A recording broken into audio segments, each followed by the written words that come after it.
Switzerland के एक अखबार ने ऐसा सनसनीखेज दावा किया जिसने रूस और यूक्रेन की जंग के बीच पूरी दुनिया को हिला दिया। खबर के मुताबिक अमेरिका ने जंग खत्म करवाने के लिए यूक्रेन के एक बड़े हिस्से का ही सौदा कर दिया था और यूक्रेन के इस बड़े इलाके को बेचने की डील किसी और के साथ नहीं बल्कि पुतिन के साथ की गई। वही पुतिन जिन्हें अमेरिका फूटी आंख नहीं देखना चाहता। जब से यूक्रेन की जंग शुरू हुई, अमेरिका ने पुतिन को खलनायक साबित करने में कोई कसर नहीं छोड़ी। इसके साथ ही वो जेलेंस्की को हर बार यह भरोसा दिलाता रहा कि उससे बढ़कर यूक्रेन का कोई सगा नहीं है। लेकिन स्विट्जरलैंड की मीडिया की एक रिपोर्ट ने अमेरिका के चेहरे से नकाब हटा दिया। रिपोर्ट के मुताबिक अमेरिका ने जंग खत्म करने के बदले रूस के सामने यूक्रेन का 5वां हिस्सा लेने की पेशकश की। यानी अमेरिका ने पुतिन को यूक्रेन की कुल जमीन का 20% इलाका देने का प्रस्ताव दिया। और खबर के मुताबिक इस डील के लिए पुतिन को राजी करने का जिम्मा अमेरिकी खुफिया एजेंसी CIA के चीफ विलियम बर्न्स को सौंपा गया। स्विट्जरलैंड की मीडिया में आई रिपोर्ट ने दावा किया कि विलियम बर्न्स खुद इसके लिए मॉस्को पहुंचे थे और उनका यह सीक्रेट मॉस्को दौरा पिछले महीने ही हुआ था। रिपोर्ट के मुताबिक वहां CIA प्रमुख विलियम बर्न्स ने रूस को यूक्रेन का 5वां हिस्सा दिलवाने का प्रस्ताव रखा, लेकिन उनकी इस पेशकश को रूस ने यह कहकर ठुकरा दिया कि वो जंग जीतकर पूरे यूक्रेन पर ही अधिकार कर लेगा। दावा है कि इसके बाद विलियम बर्न्स कीव पहुंचे, जहां उन्होंने जेलेंस्की के सामने भी रूस को जमीन देने की बात कही। लेकिन दावा है कि जेलेंस्की ने भी उनको साफ इनकार कर दिया, क्योंकि यूक्रेन अपनी 1 इंच जमीन भी रूस को देने के लिए तैयार नहीं है। जिसके बाद CIA चीफ विलियम बर्न्स खाली हाथ अमेरिका लौट गए। हालांकि इस खबर के सामने आने के बाद अमेरिका ने सख्त रुख दिखाया और उसने इस रिपोर्ट को पूरी तरह नकार दिया।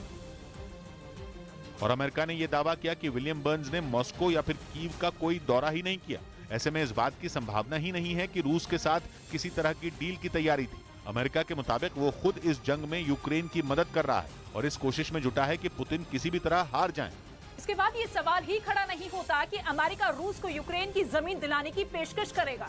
इसके साथ ही रूस ने भी स्विट्जरलैंड के अखबार की रिपोर्ट को फर्जी बता दिया। रूसी सरकार के प्रवक्ता के मुताबिक जंग के ऐसे हालात में अमेरिका के साथ किसी तरह की डील मुमकिन ही नहीं है। इधर राजस्थान के मंत्री राजेंद्र गुढ़ा पर अपहरण का आरोप लग गया। उन पर सीकर में केस दर्ज हुआ।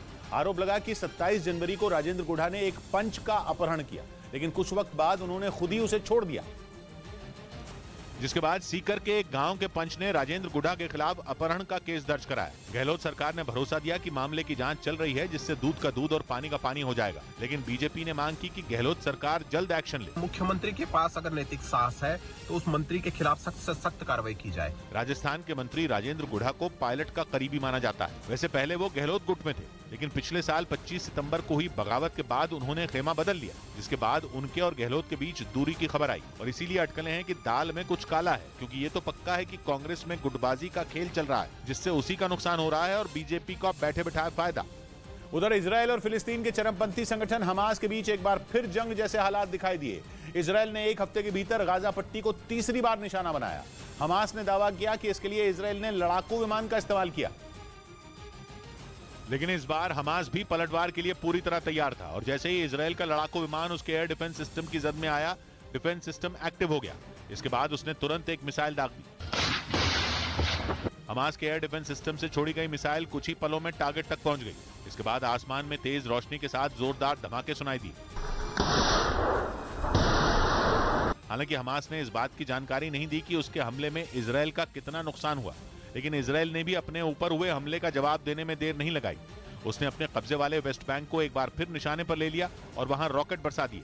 न्यूज़ 18 इंडिया की web series FIR number 208 streaming now.